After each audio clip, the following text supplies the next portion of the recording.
Hey everyone, welcome to Wild Whispers, the podcast where we take a deep dive into the incredible stories of animals that have shaped our world today. And we have our very first guest on this podcast. So please join me in welcoming Mrs. Hemangi Vartak. Mrs. Hemangi Vartak is the founder of an organization called the Jungle Bells, an organization that designs nature walks, treks, wildlife excursions, and a lot more, specially curated for female travelers. So, how do you feel being on the show? Thank you so much, Arya. And I feel just wonderful. I feel very energetic to be with a younger, person who's very much interested in this kind of wildlife and, nature. Because generally we see that we would require a lot of young talent to come into this, and the liking itself is a big thing. So I'm super excited to have a word with you on the entire wildlife and its other excursions that we do. Correct. So, thank you so much for joining us here. Always welcome. And before we delve into the deeper topics of Yeah. this podcast, I would love to ask you what inspired you to start this venture. Yeah, so I made a trip to the forest in 2010. That is way back to in Kanha. Actually, I Okay. went to Kanha. This Kanha forest is in Madhya Pradesh, Mm-hmm. and I had gone for a kind of some work kind of related thing. And I went there, and once I came back, I started missing the entire forest. So that's when I found out that would want to go back. So I started having a trip every year to different kinds of forests all over India. And this was my passion. So I felt extremely rejuvenated once coming back. I felt detoxed from the Correct. entire, the Hustle of life, phone yeah. and, the entire thing. I could get a lot of oxygen in the forest where I Mm-hmm. missed, in the in city life basically. Correct. So for me, there were a lot of takeaways going to the forests, and plus it was my passion. So that's how I really got into it. So I started liking it just out of the entire thing. Right. I think for most of us here, we do have this slight longing for nature, for wildlife, but all of this idea of turning it into a passion project, inspiring other people to join in, seems extremely exciting. So, how did you decide to convert this idea into a full fledged adventure? Yes. So we started putting up photographs, me and my friend, regularly on social media, as people do share, of tigers, of wild animals. And our friends and, other folks in the family used to ask us that, how do you do this? Yeah. Is it safe to go in wildlife? Correct. How do you plan this? So we had a lot of questions coming out of it, me and my friend Aarti. So we decided that why not just do something and take these like-minded people who are interested in this, and Right. especially women. So we have a lot of groups in Pune who cater to mixed crowd, but I think women would feel safer going with women. Of they would course. uh, Yeah. they would also feel comfortable, and that's the time decided that we will start this venture. We will turn this into a venture and start with a interested woman who would like to come with us. Mm. And there in 2019 we started with Jungle Bells, with a clear motive of taking urban women into wildlife and nature. Wow. Now, this name, Jungle Bells, again, which strikes a curiosity in the minds of many people, Yeah. because when I read the name first, I couldn't really get the relation between jungles and bells. So, how did you come up with this Yeah, name? so again, my partner Aarti was like, "No, we'll do something. It has to be women. Then it doesn't Right. have to be very very centric, because then Correct. you don't have to be gender biased in that." So Right. we thought jungle, everyone knows, and bells was something, it's women in French. Wow. Okay, that So we seems thought, let us exotic. give us a subtle this thing, but that's how the name came up. It's Jungle Bells. So basically, women going Okay. to forests. Nice, that's creative. since she stressed upon the idea of taking women on these trips, I think in general there's a Yeah. lot of stigma when it comes to women catering to the wildlife sector or handling animals. Like I remember this. I'd gone to my career counselor and I always wanted to become a vet, Yeah. like since I was 3. But the career counselor gave this alarming red flag to my parents, saying that please do not send her in that field. It's unsafe. Her Okay. health won't be okay, and all of that stuff. Correct. So I think in general, a lot of people think that women aren't capable enough Yeah. to handle all of these dangers. So how do you think you're going to inspire women to come on these treks? Correct. See, basically, A is getting into wildlife and nature itself is not an adventurous thing, I should say. Okay. It is very, very safe. It is safe for everyone for that matter. For nature trails or smaller excursions that we generally go, you get to be out in nature. You are on your foot, Right. walking for nature trails, typically birding that happens with Correct. binoculars and, cameras. For wildlife safaris, I would say you're always in a gypsy, Hmm. sitting in a vehicle which cruises through the forest. So, again, Right. at that point of time, you're not exposed to any kind of danger. So, this is extremely safe. In fact, I would say that, this is something that everyone should experience once. So, they come to know that how the entire experience is. And I feel women, why women? I just want to take on there Yeah. because Yeah. um, men can pick up bags and leave whenever they want. Okay, whatever they want to do is generally a thing Yeah. there, Yeah. but a woman has to take care of a lot of things while actually deciding upon Correct. a trip for her or a trip wherever she wants to go. So the me time aspect in it, that creating a little bit of me time in whichever age bracket you are. Right. So even if it's elder women, women working in IT sectors, or students, so I think for them this is the best me time that they can have, because going out in nature and wildlife experiencing itself will give them a lot of positives, to add on. So I would certainly, coming back to your question, I would urge them to come. It's extremely safer, Mm-hmm. and it's a beautiful experience. Someone should take it. Right. I think, like Mrs. Imangi rightly said, it's never just her Yeah, when it comes to correct, decision, right? She's a lot of things to handle first, a lot of rethinking that goes behind correct. should I go, should I not go. But I think organizations like this would really encourage all women to try out first before, hesitating. And I remember going on a safari in Kenya, a jungle safari in Nairobi, Yeah. and I was 4 that time. Oh, And I remember being amidst the forest and I had to use the washroom. yeah, And my dad also had to use the washroom. So he immediately got off the jeep correct. and, he attended to the nature's call and then he came back. But I had to struggle. I had to wait for almost Yeah, an hour and a half because my guide didn't know the closest washroom possible or the closest, even hotel possible where I could go. So I think that's a problem, logistic problem when it comes to women traveling, right? Because I think yes, infrastructure is correct, really a huge issue. And I'm correct. not saying that it all has to be in the forest, but even the guides you go with, the travel agencies you go with, they're not really informed about what women require when they travel Right, or what's the way to deal with women, right? right, right. So, what do you do differently to ensure that women feel wanted on the journey, they feel Correct. happy on the journey? Yeah. So, you pointed ekdam basic, I mean, thing, the Right. infrastructure, whether it is you were in Kenya or whether it's India right now or the forests in India, I would say. Sanitation, washrooms is an huge issue. I myself face it. In fact, we are starting a work on a petition which we're going to write to the forest department saying, as women travelers, we would need more better infrastructure Oh, and wow. washrooms.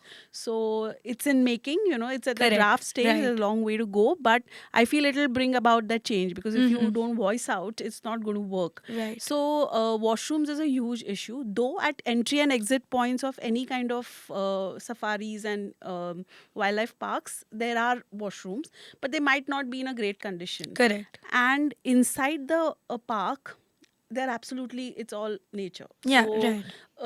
it's not well facilitated. So that's what we are working at. So I think we will one day it too will happen. But it's just a 4 hour kind of a safari ride. Right. So entry and exit, like right now we are doing it that way, Okay. but ahead certainly things would come up.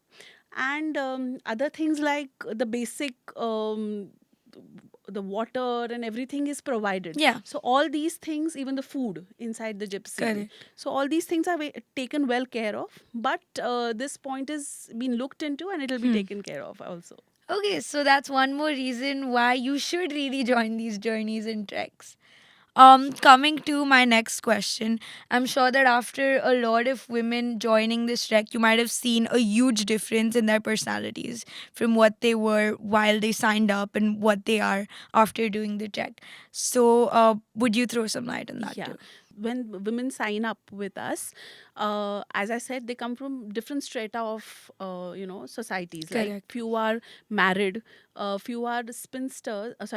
Spinsters. Yeah. Working in IT fields, working different kinds of this thing, professionals. Right. Few are students. So for them, um, so I'll just give you an example. On outskirts of Pune, okay, we can see flamingos. Flamingos Okay. are beautiful birds that Right. come from in the month of November, and they're there till almost February. So we have these flamingo trips. Okay, Okay. and there are grasslands.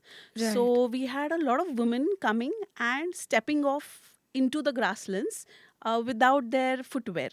So when I've asked them later on why they have done that, or what made them do that, so they have Right. not experienced walking on the grass, barefoot. So Correct. this kind of experience also people have not taken. They want to take, women want to do it. Plus, when they come back, the phones don't work in wildlife Right. safaris. So that's a big, big thing, because we are so used to fidgeting with our phones, so used to being on the phones. So it's like a digital detox for us completely. Right. So it helps us just to introspect, because when you're sitting in a gypsy, it's not always that you're busy. So maybe you're waiting for the tiger. Okay. Yeah. Okay, and then you are sitting an hour. So what do you do in that hour? So you are introspecting, you're thinking Correct. about yourself, you're thinking about your mother, maybe, the things that you don't really do in the fast paced life in urban Right. cities, that you get to do in the forest. So they have come back and told me, oh my god, I was like, I could stay 4 hours without my phone. That Wow. was a big thing. So these are the kind of takeaways they had. So simple things like stepping into grass, being without your phone, or getting that me time to think about yourself. Hmm. In today's world, I think it's a big, big, big takeaways from these kind of trips. So these are the kind of advantages you get to go. Yeah, definitely. And I think one more thing is I know a lot of people, especially women, who are really inquisitive, who want to know more about nature, but they never really get this chance to, just like step a foot, tell their family that I'm sorry, but I'm going on a trip and I'm going to prioritize all of your jobs later. But I think if they go on such trips, they do get a chance to just ponder upon things Yeah. which they usually don't. And of course, they get to enjoy as well. Yes, they do, certainly. So I would like to also make a point here that a lot of solo women travelers come with me. Wow. So not everyone in the family is interested in this kind of thing. Correct. So maybe the children are not interested, or the husband is not interested. So in that point of time, she can join us, and she gets to make like-minded friends on the trip. Right. So she connects with someone who has the same kind of interests.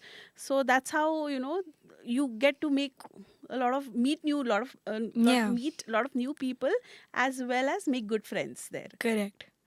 Now I'm gonna touch upon something more deeper about Yes. wildlife because we know that today, the new age threat is obviously poaching, Yeah. hunting, uh, a lot of human interference, which is leading to habitat loss. I read this article a few days ago, Yeah. which said that almost 89% of birds in India are endangered. Almost 83% Yeah. mammals are also threatened, which seemed like an extremely shocking number for me. And also Bengal tigers, Asiatic lions, which seemed to be India's pride Right. at a point in time, now have nowhere to go. Yeah. It's like almost like we have robbed the habitat from them, and Absolutely. now we can just call them homeless. I know it might sound a bit harsh, but that's the world happening today. So, how do you think your organization helps in wildlife conservation? So there are a couple of points here. Why they are getting threatened? A is we are getting into their space. Right. So if you can see buildings encroaching their areas Correct. anywhere. So now everywhere you see a cementing, kind of a structures coming up and things like that. So there used to be an open plot wherein there used to be a lot of birds, Right. maybe mammals, different kinds of mammals. I'm talking about urban cities and Yeah. overall. Similar thing is near the forests. So Hmm. on the periphery of the forest, there are always villages.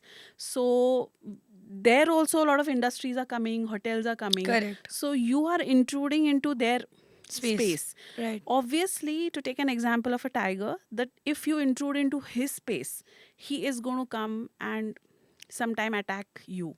So there are a lot of animal man conflicts that happen Right. in terms of, and that's how the man tries to do a lot of poaching things, kill, or then things like that happen.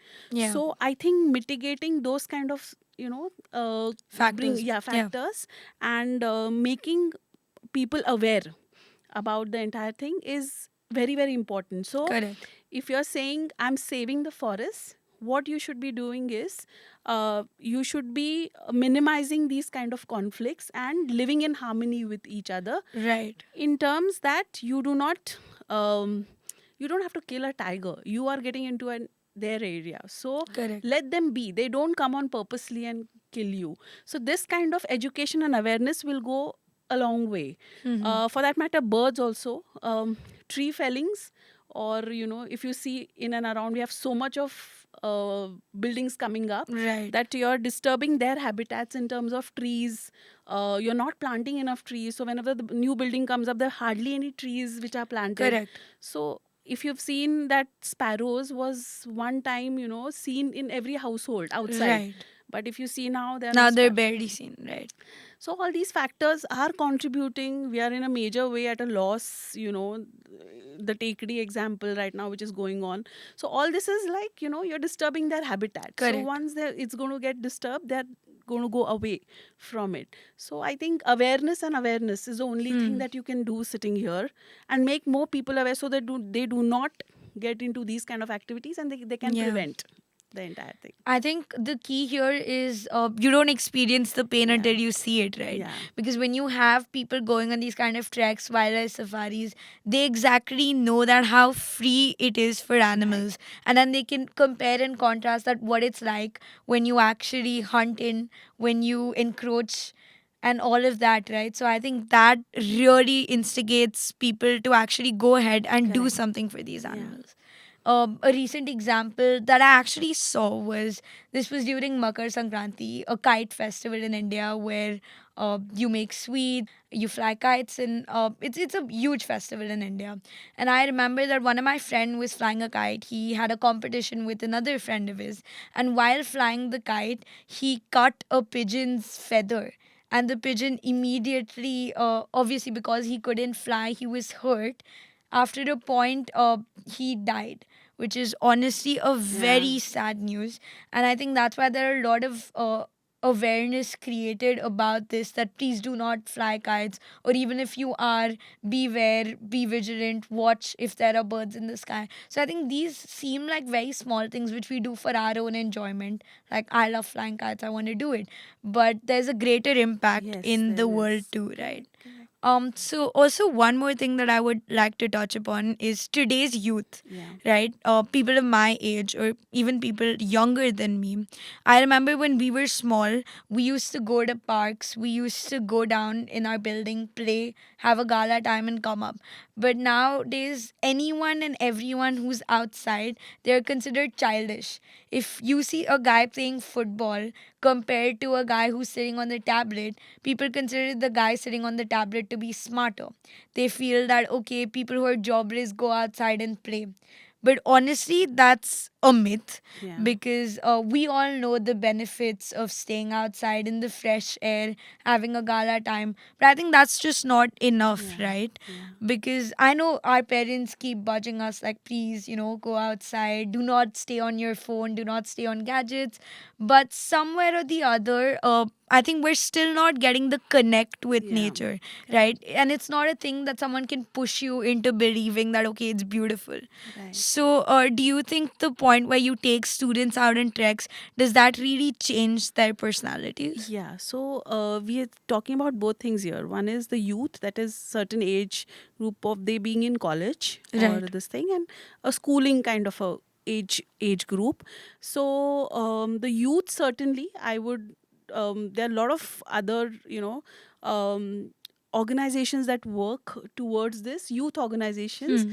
where they can undertake these lot of activities as in terms of nature and wildlife. So they Correct. can, like, simple things like takedy cleaning drive, or keeping water for the animals there or Right. dogs there, smaller things. Yeah. And they can certainly work towards it, but first for that they have to experience what they getting into wildlife. So just going to, I'm not saying I'm against malls, but I would also say that you try and take these kind of trips and experience. Right. And in Pune, I'll talk about Pune because we are here right now. Correct. But Pune, on its periphery, has a lot of biodiversity spots. I'm Hmm. sure a lot of other cities overall in the world also will have some kind of Yeah. spots where they can visit in a half an hour, 1 hour distance. They can Correct. spend time and see, how beautiful it is. In schools, obviously, they take these kind of wildlife excursion trips, they take nature trails, they take educative trips, into Hmm. nature. So these kind of always happen. Plus, we have these awareness programs in schools, like Save Okay. Tiger. So Okay. this is Yeah. a program that we run in schools right now. Hmm. So we visited a lot of schools saying, how can you save a tiger sitting in the city? So Right. life, so what all you can do, so this kind of awareness, so they can tell their parents that we can do a Goa trip, but we also can do a Tadoba trip, or Correct. we can do a bench trip to see the wildlife and animals. So these Right. kind of thing, because awareness is the key going forward. So more people, like, now I'm sitting with you and you are so much aware that you have that feeling in you Hmm. that I want to do something. So Right. similar feeling to be generated in majority of the youth or Correct. children, that is the key for the future. Right, definitely.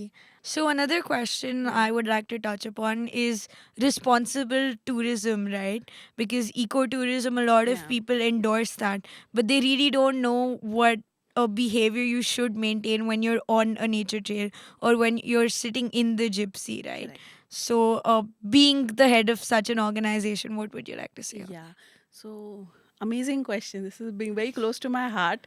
Actually, so what is responsible tourism? So responsible tourism is a way that we behave in a very very structured or a responsible way in wherever we are going. that? So in Correct. terms of wildlife safaris, I think from my experience, I have seen a lot of people not in the proper clothing.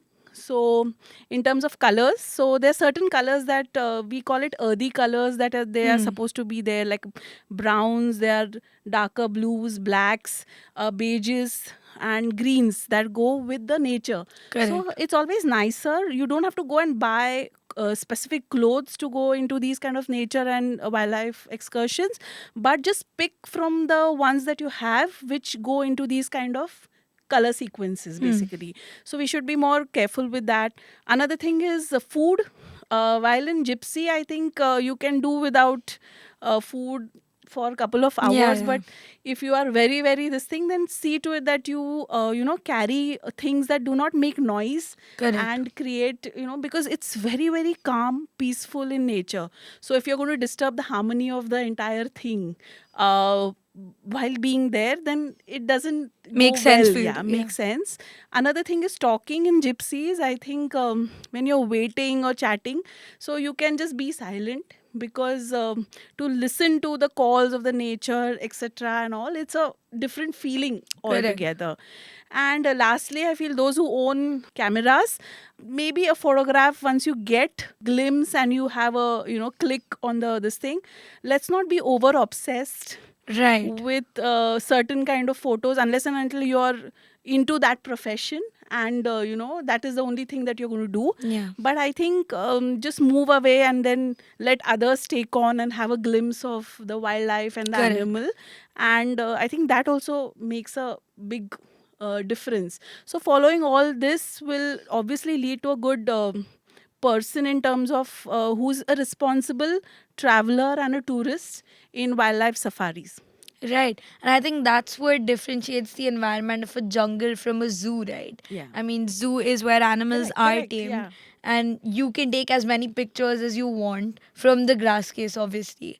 But when you're in a safari, the whole point is you go into their natural environment without any kind of disruption or disturbance. You just visualize them in their purest form, right? Because they're not given any kind of sedatives, they're not trained in any way, so you just see them in their most original form possible. That's the beauty of a safari. And another question that I Yeah. would want to ask you, since you went for your, I think, first trip in 2010, Dead. Yeah. since then, have you seen any kind of change in these jungles, environmental speaking? Like, has it degraded or Yes. anything like that? So actually, I would say that it's become more organized and structured from where I have, in way back in 2010 to today. Okay. So the change is has come in terms of the rules. What the forest authorities are putting in the safari parks, Hmm. etc. There's a long way to go. Plus, I would say that nothing has come down actually. So Okay. it's looking the same, or rather it's gone up. Gone up. Okay. So it certainly looks good if this is the way. But as I said, our population is so big. I mean, just to handle that and those kind of crowd, it will take on some kind of few years, to streamline it Right. actually. Yeah, so I think if each and every person going on the safari, like she already mentioned, if he or she is responsible, if he or she knows the do's and don'ts, then I think there Yeah. will be a big change, Yes. and Yes. there'll be a lot less work for the government to Yes. handle Yes. because it is more of a personal So I would responsibility. like to add something here. I think I missed telling that a briefing session Right. we have always before our excursions. We have a set of do's and don'ts that you should be Hmm. doing, things to be carried like everyone gives. But we also have a briefing as so these all points are covered. If the people are in another city, then I do it over Correct. Zoom, and if they are in Pune itself, then we have an in-person meetings Okay, wherein nice. I let them know that this is to be followed, and if they can do it, it will be great for the nature and wildlife if they can follow certain set of rules. Right. So that's what we've learned from this talk Yes. on how to become responsible, even on the streets and mostly when we're close to nature. So now I would come to my last Sure. question, which is, I think, the main essence of this podcast. What does being close to nature mean to you? Oh, being close to nature is, for me, it's a meditation. Seriously, because it's like being with yourself. Right. It can be a little scary for a lot of people. It was initially because we are so used to being with people around us that there you are just alone and you are alone in the nature. Correct. The sounds, why I say meditative, because the sounds of nature are Yeah. also kind of soothing, They are, for yeah. yourself. So the birds chirping, the hustle of the trees, the leaves, anything, for the wind for that matter. Third thing is, it is extremely rejuvenating thing for me, as I said before, because once I go to the forest and I'm back, I come with certain set of energies and a refresh kind of feeling, Right. not a burnt out from where I go from here. So I get that energy also going to the forest and coming back. And it also, yeah, big important thing for me, it has values. It teaches us values of life. Yeah.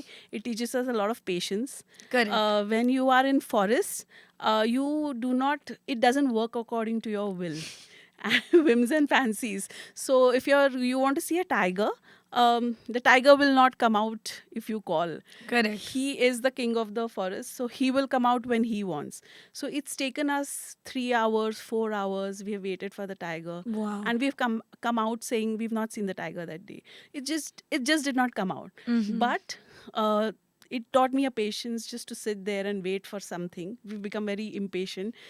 Anxiety, a lot of women have come and told me, हमारी थोड़ी anxiety कम हो गई है, because this is all what we experience. Right. So patience, it teaches you to live in harmony. So a small example I would like to give: when you go to the forest, when a tiger comes out, Hmm. there are other set of animals working together to alert everyone, Correct. saying the tiger is walking. Those are called alarm Right. calls. Alarm calls, yeah. Yeah. So how do you work together against someone, not against, but just alerting? So a group kind of, group activity happens. Right. So there are a lot of things that the forest teaches you. So these are all my, learnings and meditative this thing that I get to experience. And this is what nature, being close to nature, has taught me actually. Wow. That's honestly great. And why I really love this is because I stay in Dubai, a place where nature does not surround you. Most of the things are artificial because it was a desert city that was converted into a very posh and uptown Dubai, what you see today. But I think being close to nature, seeing trees, seeing those animals around you is something I really miss. And when I see it, I cherish it as well because I know that I'm going to take almost a year again to see it. So, definitely being Yeah. close to nature is now not just a passion, but it's a value that's instilled in a lot of people Correct. Yeah. because they know that it's just not for you, but it's for the mind, it's for the soul. So, I think that definitely helps. Yes. And such organizations also endorse all of this. And especially the point which she said, right? You make new friends, you meet new people, you learn how to introspect. All of these things really, really help. And at the end, going with the Jungle Bells motto, stay wild at heart. Yes, that's right. So thank you Absolutely. so much for Amazing, joining Arya. in. Yeah, my pleasure. It was great, interacting with you, because these kind of questions also I've answered. I mean, this is the first time maybe I'm answering on a kind platform like this. So I've always conversed with someone Right. offline, but Yeah, there's something kind of like a structured which made me also think while answering, correct. what all I'm experiencing, getting from wildlife and nature. So it was great to, be I here. think you not just informed us, but also inspired all of us to Yeah. try out something new, to step out of our comfort zone, step out of our homes, and do something which really sounds like food to our soul. So, thank you so much for that. Always, yeah, welcome. Thank you to all our listeners for tuning in. And do not forget to share this podcast with all those wildlife enthusiasts you know. So until next time, stay curious, stay informed, and tune in to our next Wild Whispers episode because we believe that every animal has a tale to tell. Thank you. Thank you.